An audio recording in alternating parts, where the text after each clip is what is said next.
हॉटेलमध्ये गेलात आणि घरचा डबा उघडलात थांबवलं जातं किंवा पाण्याची बाटली मागवली तर MRP पेक्षा जास्त किंमत घेतात। अनेकदा आपल्यासोबत हे नेहमीच घडतं नाही का? पण हॉटेलवाले तुम्हाला घरचा डबा खाण्यापासून रोखू शकतात का? आणि MRP पेक्षा जास्त दरानं पाण्याची बाटली विकत घेणं कायदेशीर आहे का? तुमच्या मनातल्या या सगळ्या प्रश्नांची उत्तरं देणारा एक महत्त्वाचा निर्णय हा नुकताच ग्राहक आयोगानं दिलाय। जाणून घेऊयात सविस्तर। नमस्कार, मी अक्षरा चोरमारे आणि आपण पाहताय लोकमत।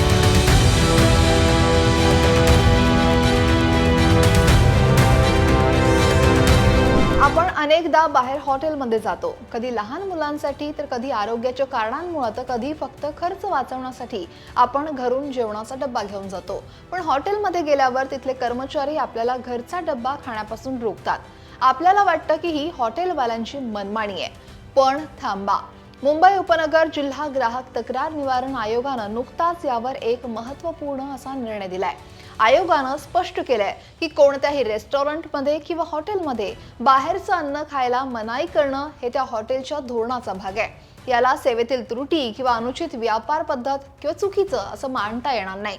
प्रत्येक रेस्टॉरंटला आपल्या परिसराचा वापर आणि सेवांबाबत वाजवी नियम ठरवण्याचा कायदेशीर अधिकार आहे।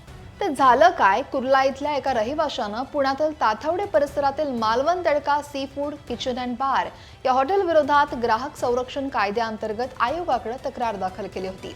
तक्रारदार महिलेनं सांगितलं की तिच्या सासूबाईंना गंभीर आजार आहे आणि त्यांना फक्त घरचं अन्न खाण्याचा वैद्यकीय सल्ला देण्यात आला होता। मात्र पुण्यातील संबंधित रेस्टॉरंटनं त्यांना घरून आणलेलं अन्न हे खाण्याची परवानगी नाकारली। रेस्टॉरंट मधलेच पदार्थ हे खरेदी करायला भाग पाडलं आणि 20 रुपये MRP असलेल्या पाण्याच्या बाटलीसाठी खरं तर 30 रुपये आकारले।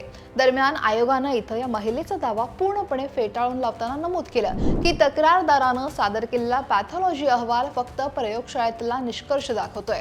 त्यात कुठलंही वैशिष्ट्य असं वैद्यकीय निदान नाहीये, डॉक्टरांचं प्रिस्क्रिप्शन किंवा रेस्टॉरंट मधलं अन्न खाण्यास मनाई करणारा अधिकृत आहार सल्ला सुद्धा नव्हता। रेस्टॉरंट मधलं अन्न खाण्याला वैद्यकीय दृष्ट्या मनाई होती हे सिद्ध करणारा पुरावा उपलब्ध नाही आणि त्यामुळेच या ग्राहकाला रेस्टॉरंट मधूनच अन्न घेण्यास भाग पाडलं गेलं हा युक्तिवाद आयोगानं अमान्य केला। आता येतो दुसरा मुद्दा, हॉटेलमध्ये पाण्याच्या बाटलीसाठी MRP पेक्षा जास्त पैसे आकारणं। हा तर प्रत्येक ग्राहकाचा जिव्हाळ्याचा विषय आहे। बऱ्याचदा काय होतं, 20 रुपयांची पाण्याची बाटली आपल्याला हॉटेलमध्ये 30 किंवा त्याहून अधिक रुपयांना मिळते। आपल्याला वाटतं की हे बेकायदेशीर आहे आणि MRPचा भंग आहे। पण ग्राहक आयोगाच्या निर्णयानुसार हॉटेल किंवा रेस्टॉरंट हे ग्राहकांना फक्त वस्तू विकत नाही तर ते एकत्रित सेवा पॅकेज देतं आणि यामध्ये काय तर जेवणासाठी, खाण्यासाठी बसण्याची उत्तम व्यवस्था, आरामदायी वातावरण म्हणजे ॲम्बियन्स असेल, टेबल सर्व्हिस असेल, स्वच्छता आणि आदरातिथ्य यांसारख्या अनेक सुविधांचा यात समावेश असतो।